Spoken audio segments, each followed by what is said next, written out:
Hello students, NCERT maths class 9th में आप सभी का स्वागत है। आज हम लोग प्रश्नावली 2.5 में प्रश्न क्रमांक 1 का तीसरा प्रश्न करेंगे।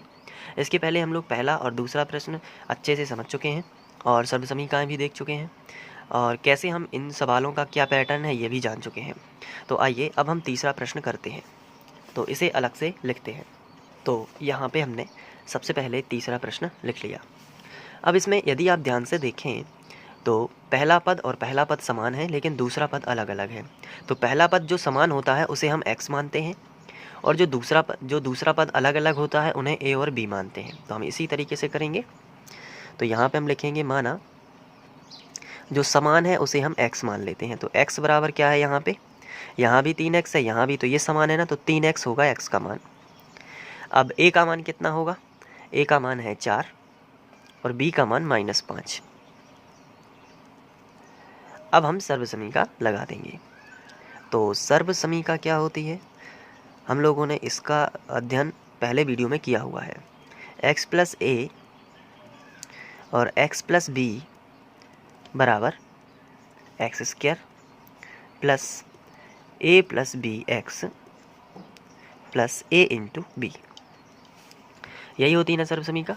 तो x + a और x + b कहता है कि क्वेश्चन लिखिए पूरा का पूरा। तो यहाँ पे हमने लिख दिया 3x + 4 और 3x - 5 बराबर के नीचे बराबर x वर्ग, x का मान कितना है 3x, तो यहाँ पे हो जाएगा 3x का वर्ग, प्लस है तो प्लस a + b, यानी कि a और b को जोड़ना है। तो 4 a की जगह पर आएगा 4 प्लस b है लेकिन b का मान माइनस है तो प्लस माइनस का माइनस होगा पहले, और b की जगह पर हम 5 लिख देंगे और इंटू x, x की जगह पर x का मान क्या है 3x, plus a × b, a का मान कितना है 4 और b का मान कितना है -5, ये रख दिया। चलिए अब आगे बढ़ते हैं। तो इसको हम ज्यों का त्यों लिखेंगे, जो कि है 3x + 4 और 3x - 5 बराबर 3x के ऊपर वर्ग है। इसका मतलब ये होगा कि 3x को हम 2 बार लिखेंगे, 3x × 3x। तो संख्या का संख्या में करेंगे पहले, 3 तिरका 9 और x का x में करेंगे तो हो जाएगा x वर्ग। तो इसका आंसर कितना आएगा 9x वर्ग। अब माइनस का 5 है और प्लस का 4 है तो माइनस का 1 ज़्यादा है। तो यहाँ पे देखिए ब्रैकेट में बचेगा -1 यहाँ पे, और उसका गुणा होगा 3x में। तो 3x से कम 3x, लेकिन वो भी किसके आएंगे, माइनस के। तो यहाँ पे -3x और a × b, b का मान कितना है -5, यहाँ पे मैंने माइनस नहीं लिखा है तो ये माइनस लिखना चाहिए। तो 5 के 20, लेकिन किसका, माइनस का 20। तो इस तरीके से यह तीसरा क्वेश्चन सॉल्व होगा। आइए अब हम चौथा क्वेश्चन सॉल्व करते हैं। अब चौथे क्वेश्चन का यदि पैटर्न देखा जाए ध्यान से, तो इसमें पहला पद आपको समान दिखेगा लेकिन जो दूसरा पद है वो आपको अलग अलग दिखेगा। अलग अलग का मतलब ये है, यहाँ पे है तो 3/2 लेकिन ये प्लस का है, ये माइनस का है। तो इसमें हम ये बोल सकते हैं कि ये अलग अलग नहीं है, ये समान ही है। तो इसको कैसे सिद्ध करेंगे, तो इसका सीधा सा जवाब है कि ये दूसरे पैटर्न के अंतर्गत चला जाएगा। अब दूसरा पैटर्न क्या होता है कि जिसमें पहली संख्या और दूसरी संख्या दोनों ही समान हो लेकिन उनके चिन्ह अलग अलग हों। पहली संख्या और दूसरी संख्या दोनों समान हो लेकिन उनके चिन्ह कैसे हों, अलग अलग हों। तो इसको पहले हम ज्यों का त्यों लिख लेते हैं। तो ये हमने लिख लिया। इसके बाद आपको क्या करना है कि एक बार धन है और एक बार ऋण है, बाकी संख्याएं दोनों जगह समान है। यहाँ पे y वर्ग है तो यहाँ पे भी y वर्ग है, यहाँ पे 3/2 है तो यहाँ पे भी 3/2, लेकिन यहाँ पे प्लस है और यहाँ पे माइनस है। तो कैसे करेंगे, तो इसको करने का तरीका ये है कि पहली संख्या का वर्ग और दूसरी संख्या, क्योंकि सर्वसमीका जो होती है वो यहाँ पे ये वाली लग रही है, a + b और a - b का होता है a वर्ग - b वर्ग, इसलिए यहाँ पे भी a बराबर होगा y वर्ग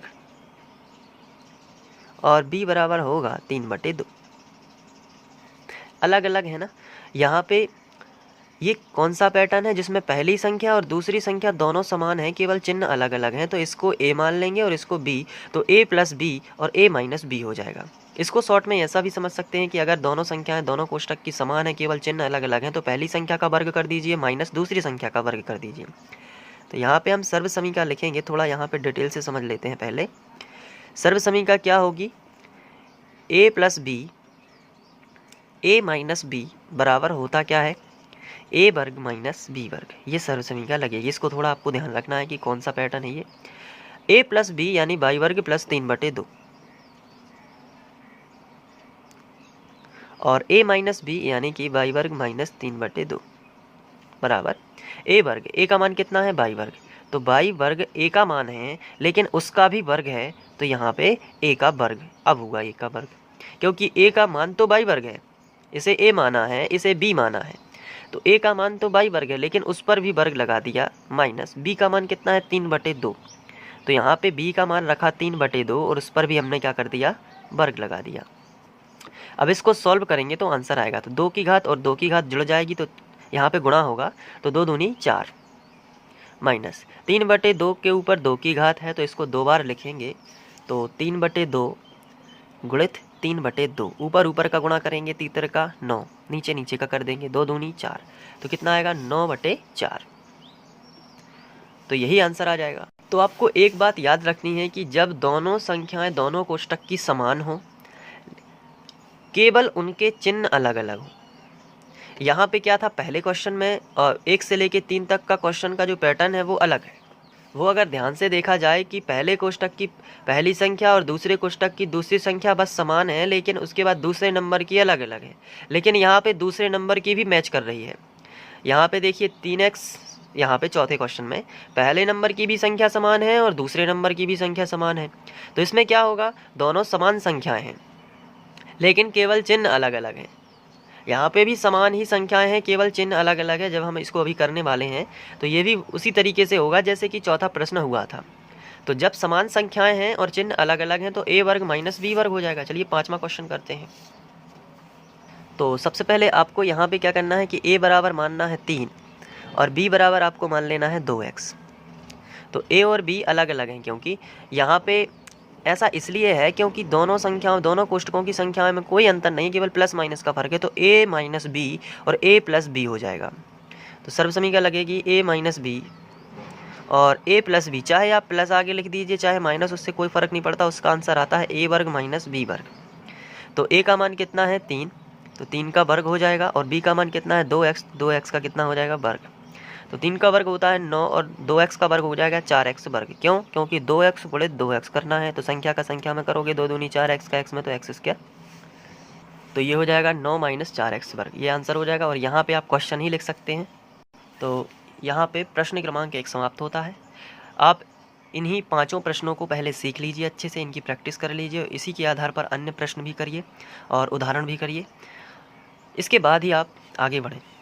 तो उम्मीद है कि आप लोगों को ये वीडियो पसंद आया होगा, और ऐसे ही और वीडियोस देखने के लिए आप चैनल की प्लेलिस्ट पर जाकर या फिर इसी वीडियो के डिस्क्रिप्शन बॉक्स में जाकर वहाँ से आप पहुँच जाएंगे चैनल पर और सभी वीडियोस का अध्ययन कर पाएंगे।